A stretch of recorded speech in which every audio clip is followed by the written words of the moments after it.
Aulia dari kelas 11 IPS 4. Nah, saya dari kelompok 2 dengan anggota Agil, Haikal, Nafis, Sri, Najwa, dan juga Yogi dan saya. Nah, di sini kami akan mempresentasikan suatu hal yang berjudul ancaman di bidang politik. Assalamualaikum warahmatullahi wabarakatuh. Nama saya Yogi Septian.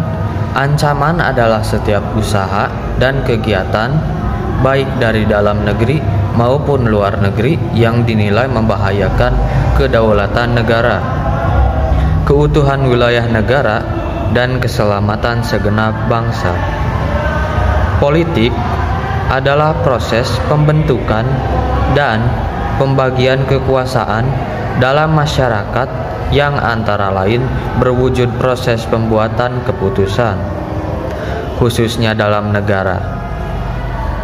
Ancaman di bidang politik adalah setiap usaha, aktivitas, atau kegiatan dari dalam negeri maupun luar negeri yang dianggap dapat membahayakan keutuhan dan keselamatan warga dan negara. Bentuk ancaman dari dalam negeri. Yang pertama ada korupsi yang merupakan penyalahgunaan uang negara di dalam perusahaan, organisasi, bahkan yayasan untuk keuntungan pribadi atau orang lain yang dapat dilakukan oleh satu atau sekelompok orang.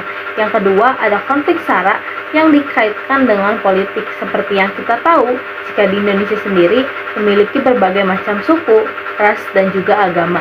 Yang ironis ini nih, di Indonesia sampai saat ini banyak sekali konflik yang tercipta akibat adanya perbedaan agama dan suku yang didalangi oleh pemerintah atau politik. Lalu yang ketiga ada penurunan paksa pemerintah. Yang keempat ada isu-isu politik. Yang terakhir ada pelanggaran HAM. Pelanggaran hak asasi manusia ini adalah setiap perbuatan seseorang atau kelompok yang termasuk aparat negara, baik disengaja ataupun tidak disengaja, yang melawan hukum, mengurangi, menghalangi, membatasi, atau mencabut hak asasi manusia. Assalamualaikum warahmatullahi wabarakatuh. Di sini saya Nafis Basa. Di sini saya akan menjelaskan bentuk ancaman dari luar negeri. 1. Campur tangan negara lain terhadap masalah internal di Indonesia. 2. Tekanan politik, desakan yang kuat dari pihak luar untuk memengaruhi kebijakan pemerintah. 3. Intimidasi politik, gertakan yang dilakukan pihak luar untuk memengaruhi kebijakan pemerintah. 4. Provokasi politik, penghasutan pihak luar untuk memengaruhi kebijakan yang diambil pemerintah sehingga kebijakan yang diambil menjadi tergesa-gesa dan gegabah.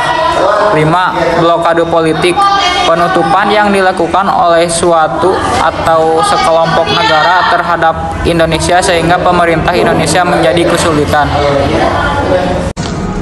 Assalamualaikum warahmatullahi wabarakatuh. Perkenalkan, saya Najwa dari 11 IPS 4 dari kelompok 2 ancaman dalam bidang politik. Strategi yang harus diterapkan oleh negara Indonesia dalam menghadapi ancaman di bidang politik. 1. Mengembangkan demokrasi politik. 2. Mengaktifkan masyarakat sipil dalam bidang politik. 3. Memperkuat kepercayaan rakyat. 4. Memperkuat posisi Indonesia dalam kancah politik internasional. Baik, di sini saya Haikal akan menjelaskan tentang cara mengatasi ancaman di bidang politik. Yang pertama yaitu pendekatan ke dalam. Maksud dari pendekatan ke dalam yaitu pembangunan dan penataan sistem politik dalam negeri yang sehat dan dinamis. Hal itu bisa tercapai dalam rangka demokrasi yang menjunjung kesatuan bangsa Indonesia. Untuk mengatasi ancaman bidang politik dalam pendekatan ke dalam ini, yang pertama yaitu memperkuat penyelenggaraan pemerintah negara yang sah, efektif, bersih, berwibawa, bebas korupsi, kolusi, nepotisme, serta bertanggung jawab guna mewujudkan tujuan penyelenggaraan pemerintah negara dengan berdasarkan pada pembukaan Undang-Undang Dasar 1945. Lalu yang kedua yaitu memperkuat lembaga legislatif sebagai lembaga yang berkualitas dan profesional di bidangnya untuk kepentingan pembangunan nasional. Yang ketiga yaitu memperkuat kekuatan politik nasional, baik itu dari partai politik atau organisasi masyarakat. Lalu, cara mengatasi ancaman di bidang politik ini melalui pendekatan keluar. Nah, pendekatan keluar ini ditunjukkan untuk mengarahkan strategi dan upaya diplomasi. Hal itu bisa dilakukan lewat sebuah peningkatan peran instrumen kebijakan luar negeri dalam membangun kerjasama dan rasa saling percaya dengan negara lain, merupakan salah satu strategi untuk mencegah atau mengurangi potensi konflik antar negara. Nah, pendekatan keluar ini bisa dilakukan dengan beberapa cara. Yang pertama, di ranah internal. Di ranah internal, hal ini bisa dilakukan lewat penciptaan, pengembangan, dan peningkatan kondisi domestik yang semakin stabil, di mana hal tersebut disertai upaya untuk meningkatkan pertumbuhan ekonomi yang lebih sehat dan kuat lagi. Yang kedua, dalam lingkungan regional, politik dan diplomasi Indonesia diarahkan untuk bisa selalu aktif dan berperan dalam membangun dan meningkatkan kerjasama dengan negara lain. Upaya tersebut perlu dilakukan dengan kerangka prinsip saling percaya, saling menghormati, dan tidak mencampuri urusan dalam negeri. Yang ketiga, dalam lingkup subregional, politik luar negeri dikembangkan untuk berperan dalam memperkuat ASEAN lewat sebuah hubungan yang harmonis. Lalu yang keempat, dalam lingkungan global, politik luar negeri wajib berperan secara maksimal dalam memperjuangkan kepentingan nasional.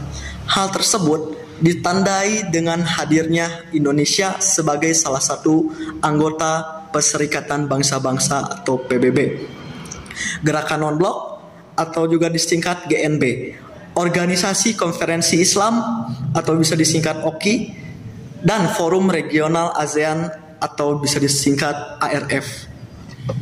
Nah, jadi untuk kesimpulannya itu adapun strategi yang dihadapi maksudnya untuk menghadapi ancaman politik. Yang pertama ada dalam negeri, yang kedua ada juga luar negeri.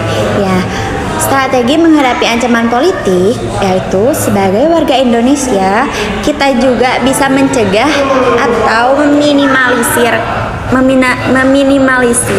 ancaman politik itu sehingga kestabilan Indonesia tercapai dan kondisi Indonesia akan tetap kondusif, yaitu dengan satu, jangan sampai jadi provokator. Jika ada masalah seperti misalnya isu politik atau konflik yang berbau sara, maka sebagai warga yang baik kita berusaha untuk menjunjung toleransi dan bisa menjadi masyarakat yang bijak. Jangan sampai menjadi salah satu provokator yang membuat masyarakat atau kubu tertentu menjadi semakin panas dan juga emosi. Jadilah bijak, karena jika masih bersikap seperti provokator, maka mungkin tak akan ada kata stabil dan aman. Yang cara kedua yaitu selalu menjadi masyarakat yang taat akan hukum di Indonesia ini. Nah, jangan sampai kita melanggar hukum-hukum dan terutama hukum HAM, hak asasi manusia. Seperti yang sudah dikatakan di atas. Jika salah satu ancaman politik dari dalam negeri adalah terjadinya banyak pelanggaran HAM. Oleh karena itu, sebagai warga Indonesia, sebaiknya kita memperhatikan hukum yang ada. Terima kasih. Nah, mungkin segitu dari kelompok kami. Semoga materi yang kami sampaikan bermanfaat bagi kalian yang mendengarkannya. Terima kasih. Wassalamualaikum warahmatullahi wabarakatuh.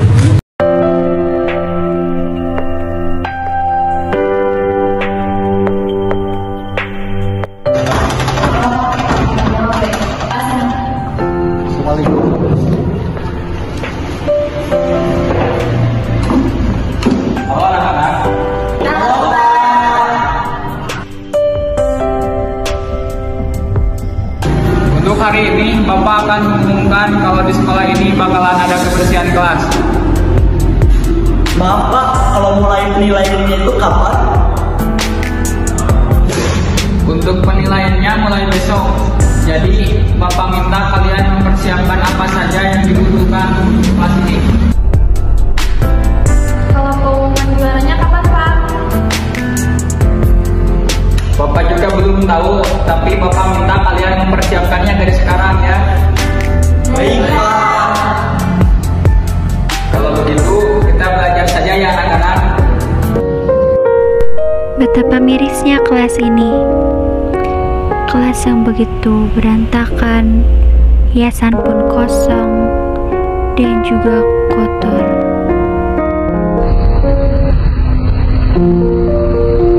Bel pun berbunyi, hingga anak-anak pulang ke rumahnya masing-masing.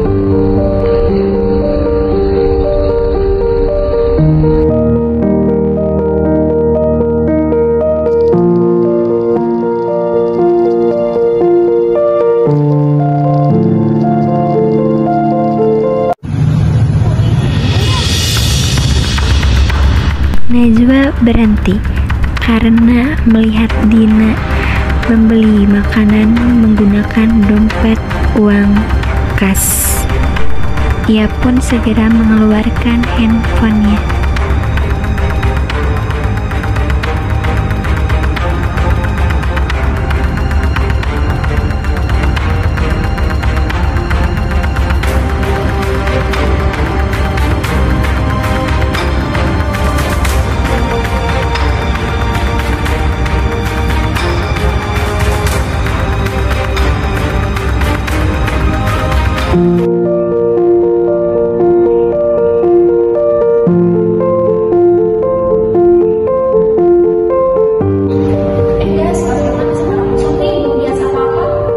Ya gimana bangunan kalau kelas kita kayak dihias kayak gini?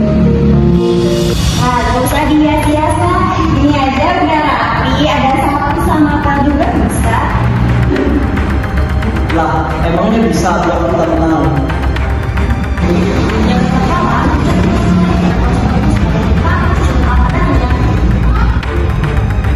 Iya deh, kamu kan bendahara, kita pakai aja uang kas itu. Iya betul tuh, kita beli bunga kek, apa kek, biar kelihatan cantik gitu. Bingo apa sih? Uang kas buat kita tabung dulu. Nah, uang kas itu buat yang keperluan penting. Ya, habisnya sih, kamu gak boleh pakai uang kas itu, padahal kan kita butuh banget loh di sekolah.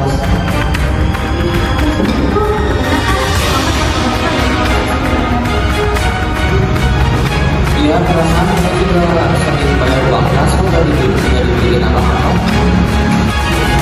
Jangan-jangan kamu gunain yang jadi kamu. Ya kasih kalian kok pada kena aku. Ayolah uang kas habis juga gak apa-apa. Ah udah ya, pokoknya jangan gunain uang kas.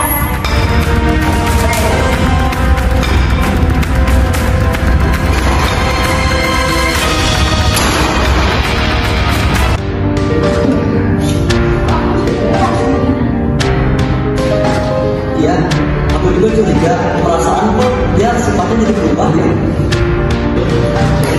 Udah, kamu gimana sih? Iya, kita positif ini aja, mungkin dia lagi bad mood.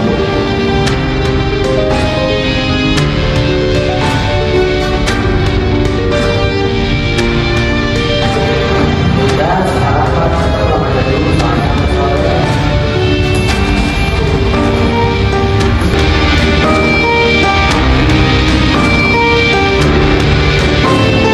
Di sisi lain, bahwa Najwa telah mengetahui dengan perilaku Dina yang mengambil uang kas.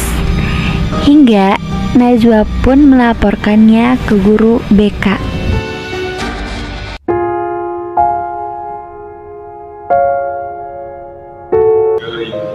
Karena saya mendapatkan laporan bahwa anak ibu melakukan korupsi uang kas di kelasnya. Memang ada buktinya kalau anak saya melakukan hal itu? saksi mata dari teman-teman Dina dan juga ada bukti videonya juga, Bu. Bapak, saya minta ini deh yang melaporkan kejadian ini, sama saya minta bukti videonya kalau anak saya melakukan hal itu. Bang. Iya, ada Bapak. Tolong panggilkan Najwa dari kelas 11 IPS 4. Baik, Pak.